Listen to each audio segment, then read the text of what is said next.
Right now I'm walking to Agrasen Ki Baoli, and this is basically a stepwell which a lot of movies are filmed here. PK was filmed there and Mom was filmed there more recently. There are 3 locations that you'll always see in movies set in Delhi.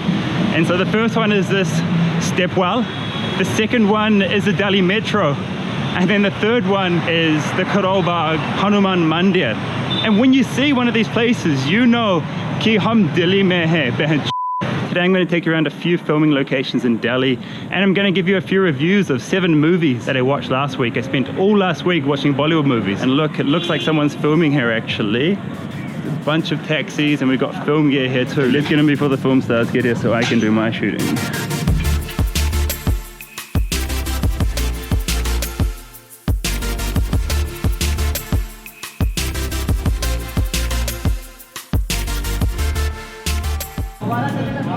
कौन सा film बना रहा है?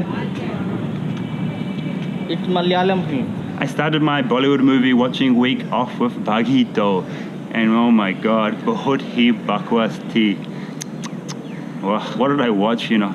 It's basically a Rambo wannabe film. It's not meant to be a comedy, but the action scenes are so funny that you end up laughing. And the only other great point about this movie is that you get to see tiger shroffs rip the body every 15 minutes. So, you know, if you're a girl, you probably enjoy this more than a guy. But Yeh Jawaani Hai Deewani was so much better than Baaghi.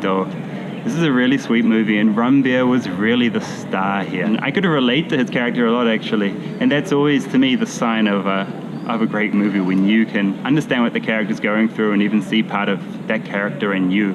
And one thing about this movie was the music was even better than the movie. A song like Kabira, that stays with us forever, and that song will always remind us that we can't have everything in life, and that if we want something, we have to give up something else. And then secondly, it reminds us that happiness and sadness are both a part of life. So much insight from one song and one movie, right? Look at where I am, beautiful, hey na? This is a traditional Indian farming village, and there's no better place to film this review about Mother India than exactly the kind of place which it was set. So the movie tells a story of a farming family who falls into debt with debt collectors, and they spend 20 years trying to get out of that debt, and you know, they never do. Ram Ram. Aap log farmers hai? And so this movie still resonates today because farmers are still stuck in a debt cycle where they harvest their crop just to pay off the interest and keep some of that money to survive themselves, so they never repay that actual principal.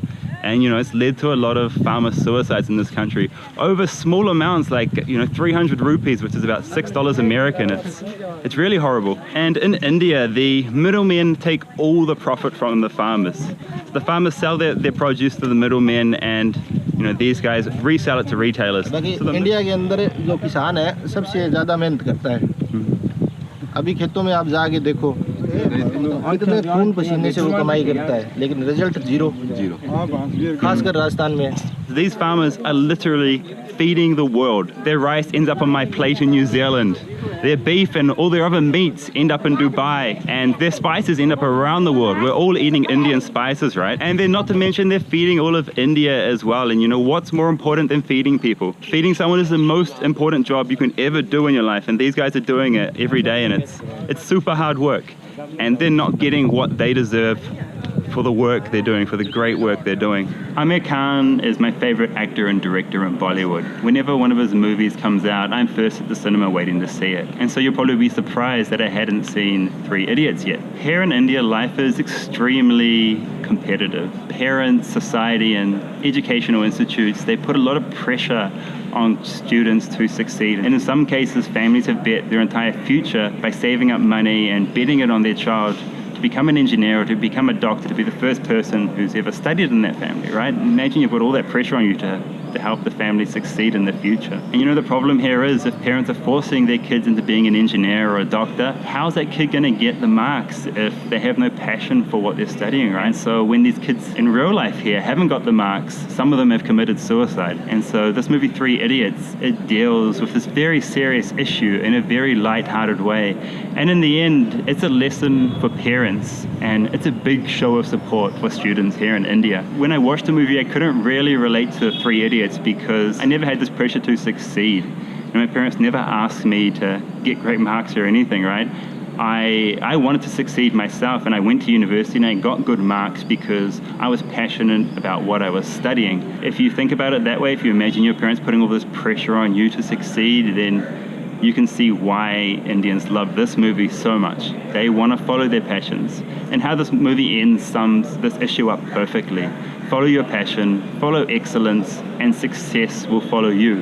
And I couldn't put that in any better way. That's exactly what I found in life. If you do what you're passionate about, then success will definitely follow you. Next up was Gangs of Wasseypur 2. I'd already seen the first part, and Gangs of Wasseypur 1 and 2, they're the most realistic and authentic Indian gangster movies that you can watch. And it was so realistic that I needed my girlfriend there to explain to me what was happening in certain parts, because, you know, the subtitles can't explain Bihari and Uttar Pradesh culture, which you're seeing in this film. So if you're a foreigner, you really need someone there with you to explain what's happening. And I've had my own experience with these Indian gangsters as well. I was in Jharkhand, in Ranchi, which is 150 kilometers from where this movie was actually made and is actually set. I was roaming the market and a gangster started following me, and I caught him following me 5 or 6 times.